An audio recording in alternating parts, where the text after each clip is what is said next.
The ugly duckling receives a facelift, albeit a very small one. When the BMW iX arrived at dealerships, it caused quite a bit of controversy for the way that it looked, and it turned off some people. But despite that, it was actually a really good electric SUV. Now for the 2026 model year, the iX receives a mid-cycle update with more power, more range, and a tweak to its exterior styling. So are these changes enough to make you reconsider the iX? Let's go for a drive and find out.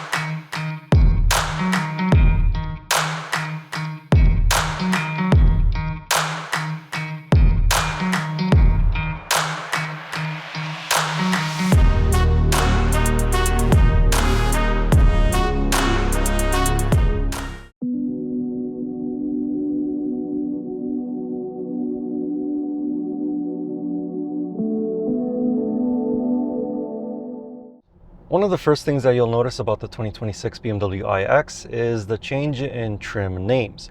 So there's now the xDrive45, xDrive60, and the M70. Basically, they're still the same as the pre-facelift version, but just different numbers. The xDrive45 produces a little over 400 horsepower. This xDrive60 produces 536 horsepower, and the M70 produces as much as 650 horsepower. This xDrive60 has two electric motors. The front one produces more power than the Golf GTI, and the back one produces about as much power as the Civic Type R. As I said, combined they produce 536 horsepower and 564 pound-feet of torque. Of course, being an electric car, it does weigh quite a bit, a little over 2.5 tons, despite the fact that the chassis does have carbon fiber in it. However, despite having that much weight, 0 to 100 kilometers an hour takes about 4.5 seconds, which is pretty brisk for something that is as big as this. Of course, it has different drive modes. Sport, Personal, and Eco are the ones that actually change how the iX feels to drive, whereas the other ones are just more so designs really. They don't really change how the iX drives. Sport gives you that neck-snapping acceleration that EVs are known for, whereas Personal makes things a little bit more smoother. So for the first half of pedal travel, on the accelerator pedal that is, it feels gradual, but when you put your foot all the way down, then you do feel that neck-snapping acceleration. And Eco mode is smoother still, but it also feels a little bit underpowered. However, if you want range out of the iX, Eco is the mode to choose.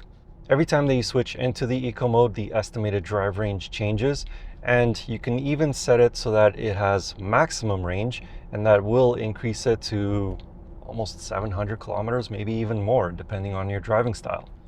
But officially, the iX is rated to drive anywhere between 512 kilometers all the way up to 586 kilometers. But that all depends on which wheels you choose the iX with. So this one, being with 23-inch wheels, gets only about 512 kilometers, whereas the one with 20-inch wheels gets the maximum 586. From a level 3 DC fast charger, the iX xDrive60 can accept up to 200 kilowatts of power. At that rate, BMW says it'll get recharged from 10% to 80% in about 35 minutes. From a level 2 9.6 kilowatt charger, it'll take approximately 13 hours to recharge the SUV from 0% to 100%. When it comes to slowing down, the iX has low, mid, and high regenerative braking modes, with the latter being close to a one-pedal drive mode, but you still need to press the brake pedal in order to come to a complete stop. Selecting B on the gear selector will provide max regen braking with one-pedal driving. The iX also has an adaptive regen braking mode. This uses GPS data and other vehicle sensors to provide more regen braking when the car is in an urban environment, and less of it when it's on clear highways, for example. The physical brakes are large 4-piston calipers on the front axle, which provide the bulk of the stopping force. In conjunction with the regen braking, the iX stops ferociously. Under more normal driving conditions, the brake pedal provides smooth deceleration and the brakes don't feel too grabby or sensitive. It's a smooth transition from regen braking to the physical brakes. Around twists and turns, the iX feels like a BMW SUV. In fact, it feels like an X5 that is fully loaded with passengers and cargo. So you can't get away from the fact that this is a heavy SUV. You do feel that weight when you start turning the wheel. But it does feel planted, and the steering is responsive and sharp.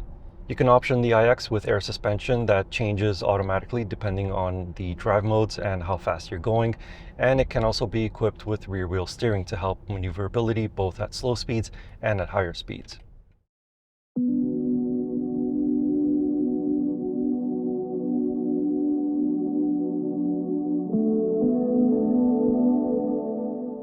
With the air suspension, the 2026 BMW iX is a comfortable electric SUV. It doesn't have a firm ride, but it's also not floaty over road undulations. It is perfectly tuned to absorb bumps and still provide good driving dynamics when the mood takes you. Should you want a bit more damping from the roads, however, the optional 23-inch wheels of this demo car should be left on the options list and instead stick with the 20 or 21-inch wheels. Additionally, the cabin of the iX is quiet. Actually, it's a little bit quieter than others. On highways, there's less road noise intruding into the cabin from the tires. Wind noise is but a whisper, and there is no powertrain noise. On the inside, not much has changed with the iX. It still looks pretty much the same, and it still is very spacious. I'm 6'4" and have no issues with legroom or headroom. I'm sitting pretty high up, so I have good visibility all around the car, and the blind zones are pretty small.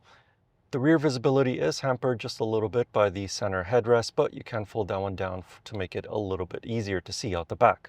Of course, being a modern BMW, it has a dual screen layout, just like almost every other vehicle on sale today.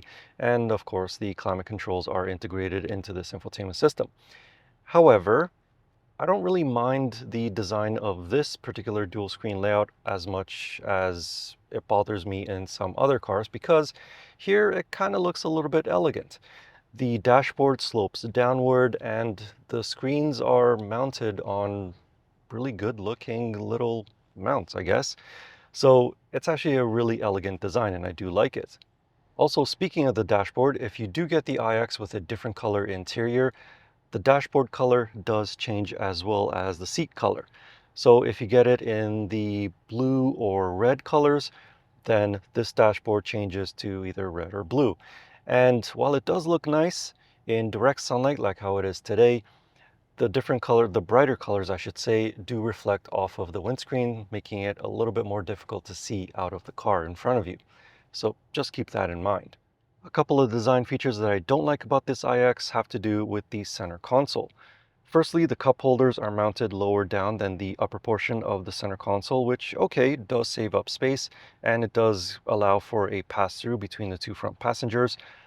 But when you go to pick up your drink, you could hit the upper portion and spill some of your drink. And secondly, the glass controls for the infotainment system look great, but when sunlight hits it at just the right angle, it reflects a rainbow of colors right into your face and into your eyes. That is very distracting while driving. And it's the same thing with the seat controls. As soon as sunlight hits them at just the right angle, they reflect a rainbow of colors right into your eyes. It would have been better if these were made out of a different material that wasn't so reflective. But otherwise, as I said, really nice looking interior. Functionality, not the best because you don't have that many physical controls. And it is a very spacious interior as well. So now let's go check out the back seats. Behind my tall 6'4" driving position, I have plenty of space in these back seats. My knees do not touch the back of the front seats, and unfortunately they are made out of hard plastic instead of soft leather, but that's totally fine because, again, my knees don't touch them. And I have plenty of space for my feet when the seat is at its lowest position. Headroom, equally good. My hair isn't brushing up against the headliner. If you are relegated to the center seat, you do sit a little bit higher up than the two outboard seats, but that's totally fine because you still have headroom since the moonroof is positioned slightly higher than the actual headliner. And also you have a completely flat floor, so you don't need to spread your legs to sit in the center seat. There is a center armrest with cup holders integrated into it, and on this particular iX, the rear outboard seats are heated, plus you do get a couple of air vents and USB-C ports right in front of each outboard seat. Behind the seats, the trunk has 1,005 liters of space. There is a small storage compartment beneath the floor for small items or the charging cable. Folding the rear seats is done by an electronic release in the trunk or buttons to either side of the seats, and they can fold 40-20-40. Cargo capacity then increases to 2,205 liters. The BMW iX does not have a frunk because the hood does not open.